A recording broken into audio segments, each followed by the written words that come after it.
जय श्री कृष्ण दोस्तों, life style with God में आपका स्वागत है। दोस्तों, यहाँ पर हम श्रीमद् भगवद गीता के दूसरे अध्याय का अध्ययन कर रहे हैं, जिसका नाम सांख्य योग है। आज हम 48वें और 49वें श्लोक का अध्ययन करेंगे। भगवान ने कहा कि तुमको ना तो कर्मों के फल का हेतु बनना चाहिए और ना कर्म ना करने में ही आसक्त होना चाहिए, अर्थात कर्मों का त्याग भी नहीं करना चाहिए। इस पर यह जिज्ञासा होती है कि तो फिर हमें किस प्रकार के कर्म करने चाहिए। इसलिए भगवान कहते हैं कि योगस्था कुरु कर्माणि संगम त्यक्त्वा धनंजया सिद्ध सिद्ध्यो समो भूत्वा समत्वम योग उच्यते। दूसरे अध्याय के 48वें श्लोक में भगवान श्री कृष्ण अर्जुन से कहते हैं कि हे धनंजय, तो आसक्ति को त्याग कर तथा सिद्धि और असिद्धि में समान बुद्धि वाला होकर योग में स्थित हुआ कर्तव्य कर्मों को कर। समत्व ही योग कहलाता है।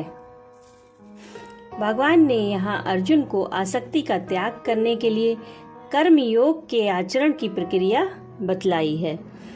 कर्मयोग का साधक जब कर्मों में और उनके फल में आसक्ति का त्याग कर देता है, तब उसके राग देश का और उससे होने वाले हर्ष शोकादि का भी अभाव हो जाता है।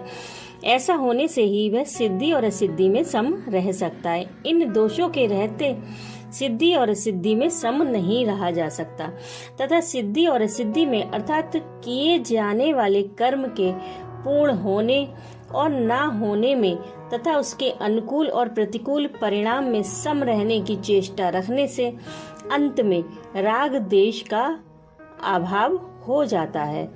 इस प्रकार आसक्ति के त्याग का और समता का परस्पर घनिष्ठ संबंध है एवं दोनों परस्पर एक दूसरे के सहायक हैं।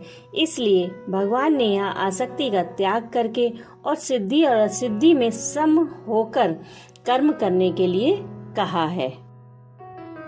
कर्म की सिद्धि और असिद्धि में समता रखते रखते ही मनुष्य की समभाव में अटल स्थिति होती है और समभाव का स्थिर हो जाना ही कर्मयोग की अवधि है।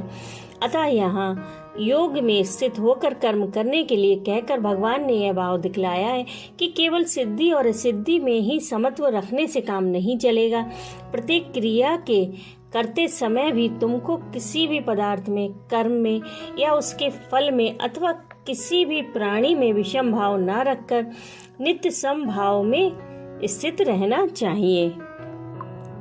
समत्व ही योग कहलाता है। इस कथन से भगवान ने योग पद का परिभाषिक अर्थ बतलाया है।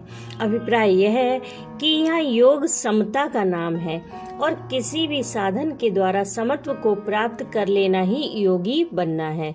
अतः तुमको कर्म योगी बनने के लिए समभाव में स्थित होकर कर्म करना चाहिए। इस प्रकार कर्मयोग की प्रक्रिया बतलाकर अब सकाम भाव की निंदा और समभाव रूप बुद्धि योग का महत्व प्रकट करते हुए भगवान अर्जुन को उसका आश्रय लेने के लिए आज्ञा देते हैं।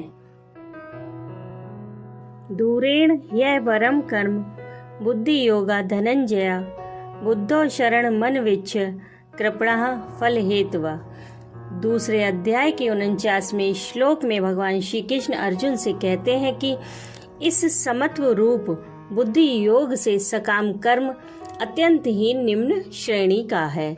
इसलिए हे धनंजय, तू समबुद्धि में ही रक्षा का उपाय ढूंढ, अर्थात बुद्धि योग का ही आश्रय ग्रहण कर, क्योंकि फल के हेतु बनने वाले अत्यंत दीन हैं।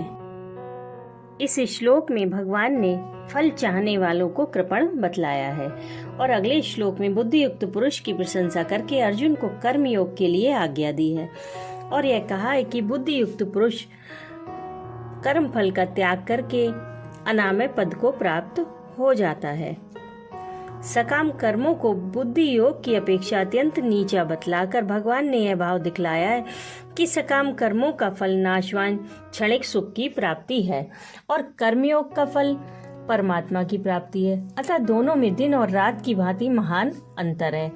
यहाँ कर्म पद का अर्थ निषिद्ध कर्म नहीं माना जा सकता, क्योंकि वे तो सर्वथा त्याज्य हैं और उनका फल महान दुख की प्राप्ति है। इसलिए उनकी तुलना बुद्धि योग का महत्व दिखलाने के लिए नहीं की जा सकती। भगवान ने अर्जुन को समबुद्धि का आश्रय लेने के लिए कहकर यह भाव दिखलाया है कि उठते बैठते, चलते फिरते, सोते जागते और हरेक कर्म करते समय तुम निरंतर समभाव में स्थित रहने की चेष्टा करते रहो। यही कल्याण प्राप्ति का सुगम उपाय है।